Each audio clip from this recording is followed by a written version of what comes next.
Welcome to Cloudy with a Chance of Meeples, a channel of conversation and board games.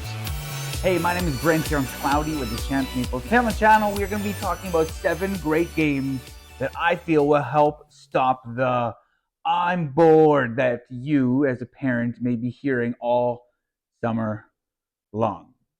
As a father of a 7-year-old and a 10-year-old, I hear that quite often. So I wanted to help and say, here are some good games that won't actually cost you a lot of money. Not to say you have to buy all 7 of these, but if you would, this I feel would be a pretty decent mini library of fun games in which you could, make some really fantastic memories over a summer. Well, you can make them anytime, but I'm focusing on summer break. And so these are not in any particular order, but I kind of curated 7 different games that kind of have a little bit of different feel to each of them. And I just want to show you and share with you why I think they're just fun games that can provide just a lot of fun over the summer holidays, so you don't hear "I'm bored" the whole time. So I'm just going to start with the biggest one here in front of me, and this is Drop It. Okay, so my family absolutely loves Drop It. This is a dexterity game in which you will be, if you look on the back of the box, you'll be putting different pieces in this little clear, not fish tank, but kind of like fish tank-esque thing. You'll be putting different pieces and they'll be dropping into this thing. And depending on how high your piece is, it'll reflect on how many points you'll get.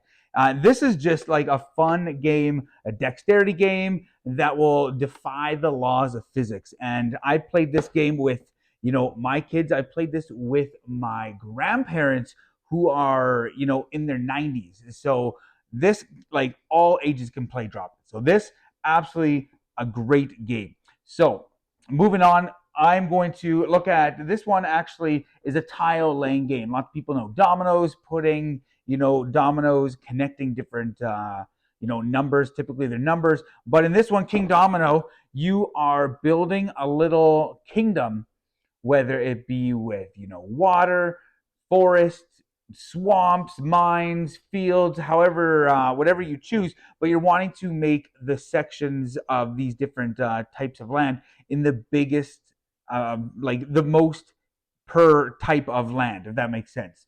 And then you'll be multiplying it depending on how many crowns you have. And this is just a nice little light drafting game, and it's got the spatial puzzle. So you'll be just trying to work with the pieces that you're picking and then trying to fit it into this 5x5 grid. So King Domino, I really, really love that game. It's just a lot of fun. It won German Game of the Year in 2017, and I can understand why.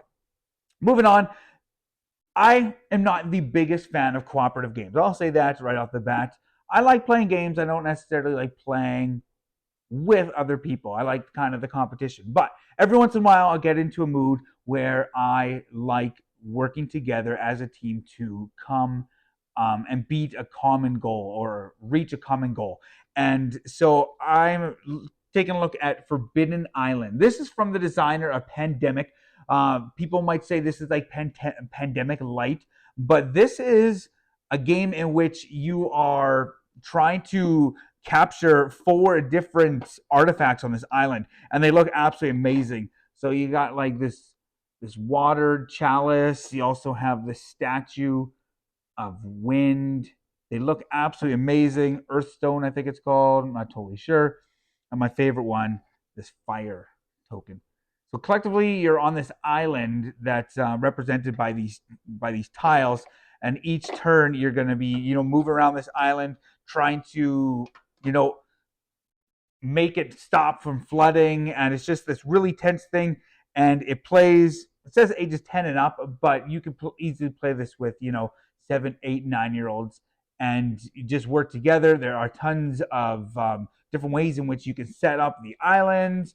I know those images are online, not in the box, but there's a lot of different difficulty levels and whatnot. So Forbidden Island, I really, really enjoy that game. And to be honest, this is one of the games that kind of got me into the board gaming hobby.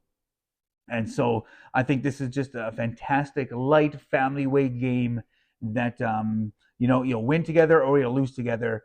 and it's a lot of fun. So that is Forbidden Island.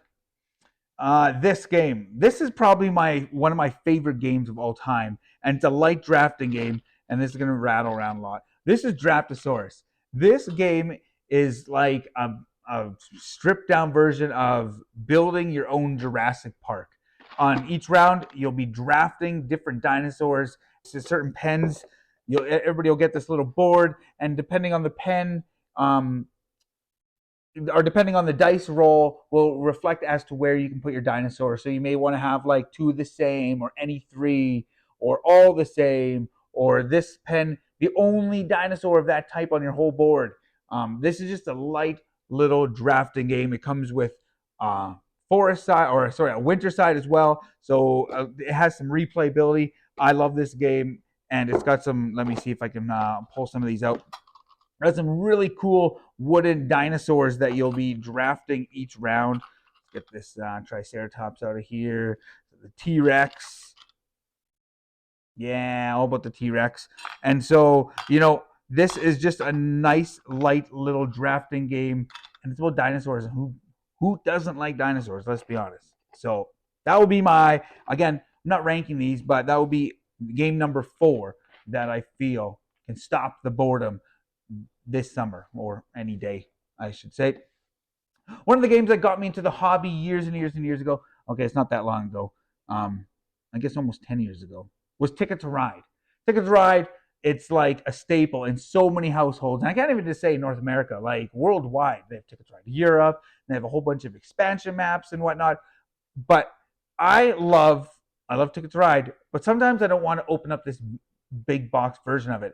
And so they have smaller versions of it. So this is San Francisco. They also have London, New York, Amsterdam, and coming out later, I don't know exactly when, but Berlin, another small one, the 5th small one. But this is just a small version of Ticket to Ride. Maybe Ticket to Ride's brand new for you. I think this is the best one of the small ones. Haven't played Amsterdam, I will say that, but out of the 3 or the 4 that I played, this is by far San Francisco my favorite. It's got this nice little extra mechanic of you're trying to figure out your routes, but you're also collecting different souvenirs, and depending on how many souvenirs you collect, the more points you get. So any of the small ones, they're good, but this is my favorite, and it's just a nice little smaller version of Ticket to Ride. What does it say on the back of the box? Plays 10 to 15 minutes.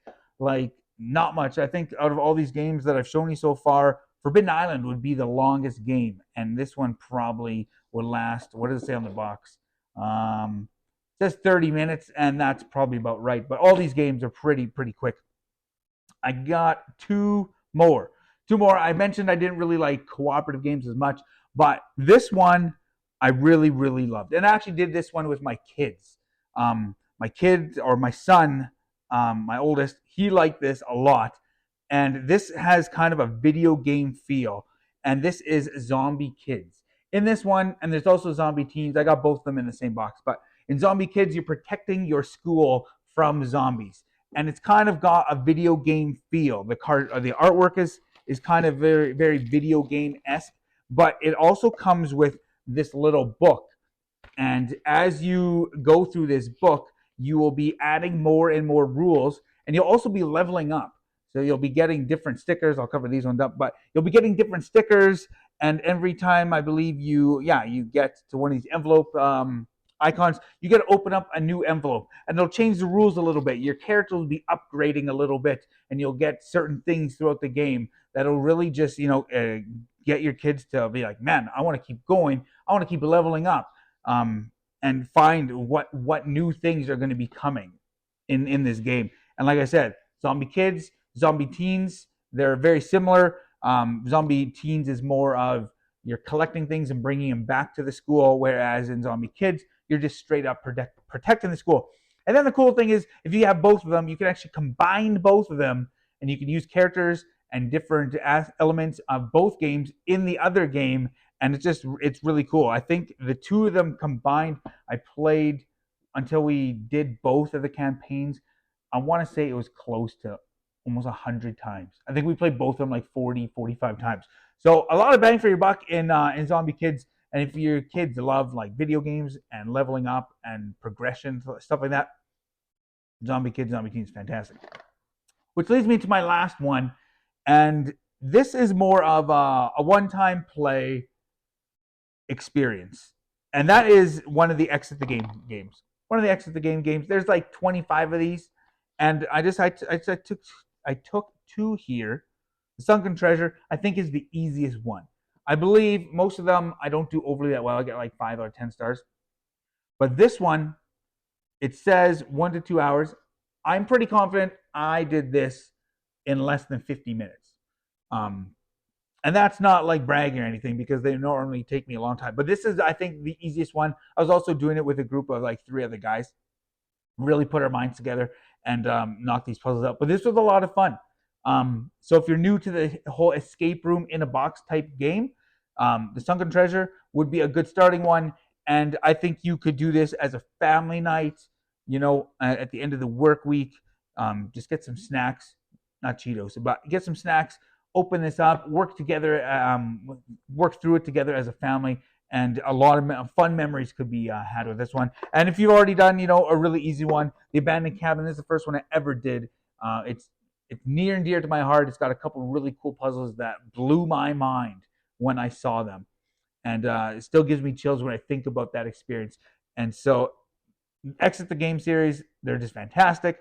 I haven't done quite all of them, but the ones that I've done, there's been a couple outlying ones that I really didn't like as much, but overall, just a good, fun family experience. Exit the Game. But those are 7 games that I feel are just really good family games. They don't take too long, minus the Exit Game will probably, take an hour and a half or whatever. But they can be played quick. And, if you are having a staycation, you're not, going out of town or anything like that, but you want to make that week of holidays memorable, picking up a couple of these games, sitting down with your kids and just having a great time is just a great alternative. I know that's what we're going to be doing this summer, not really going on any long trip, but yeah. So those are 7 great games to help with the I'm bored that you may, hopefully not, but may be hearing this summer. So check them out. I'll put a list of all of them in the description below so you can remember them all. My name is Brent. Check us out on Facebook, Cloudy with a Chance of Meeples. Remember, grab your umbrella. The forecast is cloudy with a chance of meeples. Thanks for watching. Don't forget to like and subscribe, and remember to grab your umbrella because the forecast is cloudy with a chance of meeples.